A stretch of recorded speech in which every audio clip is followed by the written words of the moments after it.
Hello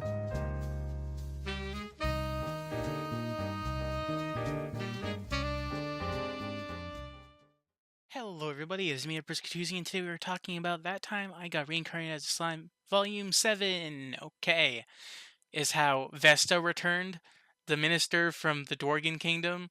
That was like one of King Gazelle's like one of his top-notch ministers. It was weird seeing him come back. It's kind of also funny how the king of the Dwarven Kingdom, Gazelle, just shows up whenever he wants to Ramiro's place, and he just acts like a senpai to him. According to Ramiro, he's like an upperclassman to him, even though that well, I guess in the last volume, like Gazelle said that he's been alive for more than 300 years, so I have no idea how that's even possible.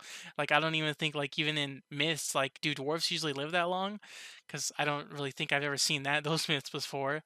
But then apparently Vesta is a part of Ramiro's research and development like program at his city, and the first chapter, or I guess the first two chapters, were pretty just normal, chill stuff with them just eating food, and then apparently Ramiro's like was able to like replicate curry in this world, but it's like made with like very like stinky rice according to him, where he just doesn't like it, but everyone else loves it.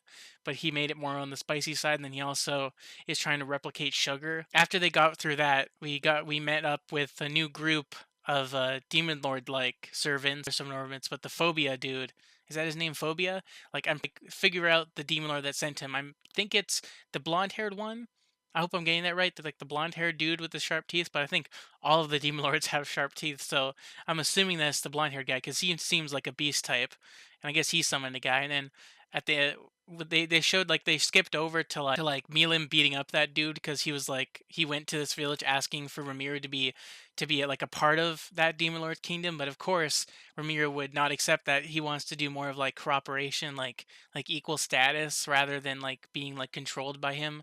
So that guy just left, and apparently he doesn't really like Milim that much, Phobia. So I have no idea what his problem is. And then it seemed like the other demon lord, the scheming one from Volume 5, that even had like was the main dude behind the Orc Lord. It seems like he has like a thing going on. There's also another person with a mask, like the clown thing.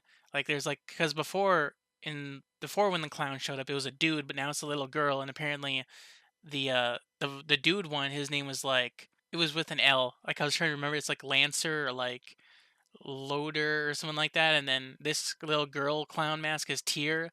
So I have no idea why these clown dudes are like working with demon lords. I'm assuming that they're stronger than the demon lords, so there must be like a scheming like evil organization in this world that I don't think if they're even like a thing.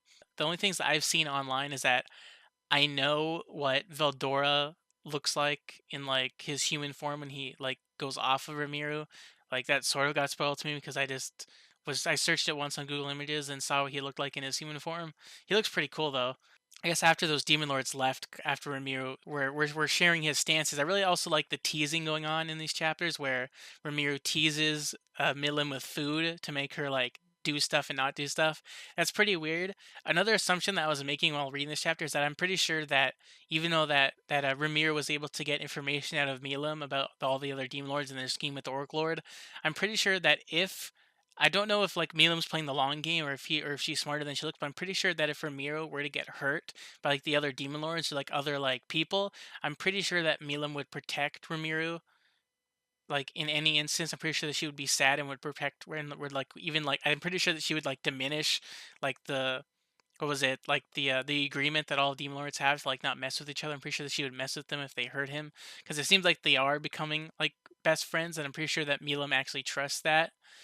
I also really like it how Ifrit and Veldora inside Ramiro are like getting along really well in the short stories at the ending of the chapters. I really enjoy their conversations. I really enjoy reading them. I like it how Veldora is like trying to rank up Ifrit in his body, and they're even talking about getting Ifrit a body.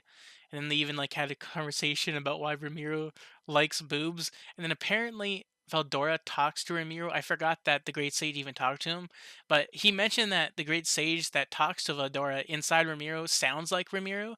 But in the anime, I don't know if the anime producers even like read the source material or even read like these light like short stories. But according to Veldora, the Great Sage sounds like Ramiro, or like the Great Sage pretends to be Ramiro while talking to Veldora to get him to do stuff in the short stories. So I'm wondering how that works because it seems like Veldora was questioning the voice, but then even like the voice it says like confirmation.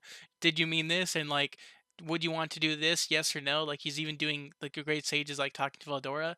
I don't even know if Ifrit is even hearing this because it seems like he isn't, which seems weird because you would think that the Great Sage would have conversations with Ifrit. So I guess but I guess since he's like a side character, it doesn't really matter. And I'm trying to figure out if I'm remembering like everything else correctly. I think that oh yeah, the adventurers from the beginning of the story came back once again. I was actually very surprised when I was reading the book and when I saw them, I was just like, wait, is that who I think it is? Because I showed a guy and a girl, and I thought that they were part of that mercenary group by that like forgettable nation that sent like convicts and like slaves to do their work for him to like fight off against the Orc Lord that was already defeated by Ramiro. And then they also had the guild master was with them for some reason, which is weird. Like I can't believe that it took them 6 months to get back to like the adventure 6 months to like tell the guild master about what they found out about Shizu and Ramiro and all that stuff, and then come back to like talk to him. And then apparently they're also gonna like I think the guild master is from or a country called Belmud, and apparently he is gonna like cooperate with Ramiro like Monster Village. So wondering how that's going to go about in the volume 8 because I'm pretty sure that they stayed behind at the ending of volume 7 and then stuff like that. And then apparently they had this thing where they accepted the criminal group from that random like town to like be a part of them, and then he has like this scheme. Ramiro has a scheme going around with this leader, and I think is the leader of like the criminal group by that random country. I think his name was Yum. So and then apparently Ramiro wants him to act as a champion, and instead of having the world know that Ramiro is the one that defeated the Orc Lord, he wants this random dude to be the one wants the world to know that this random dude did it. So I'm wondering how that's gonna go. They even like dressed or like dressing up like Hume and stuff like that, and we're like making him like present himself as like the one that defeated him, which is gonna gone wrong because I'm pretty sure that even though the demon lords know that that Ramiro was the one that defeated him. Some random people might end up attacking this dude, even though he isn't strong enough. But they did show him fighting with Hakuro, the old man that also like trained Ramiro and also trained the King Gazelle. So maybe they might toughen him up. But then he had an agreement at the towards the ending where he shook hands with Ramiro, which was funny because a lot of people like even in this chapter, like even Phobia and even like Yum were having like questions about Ramiro. Like whenever when they see him in his slime form, it's super funny seeing them like underestimate him, but then when he turns into a human and when he fights, like I also like how like the Great Sage was, or even Ramiro was talking about the Great Sage and saying like if he used the Great Sage autopilot mode against Phobia, the guy sent by the Beast Demon Lord, he would probably win, which is it's pretty broken. Like he's able to like switch with him. I especially liked it because I reread Volume 1 to Volume 6, and I really enjoyed how like that mode came out of nowhere. Like not even us viewers knew about it. But then he can just use it whenever he wants to. And he can even switch out. He can just switch places with the Great Sage and just talk inside his head.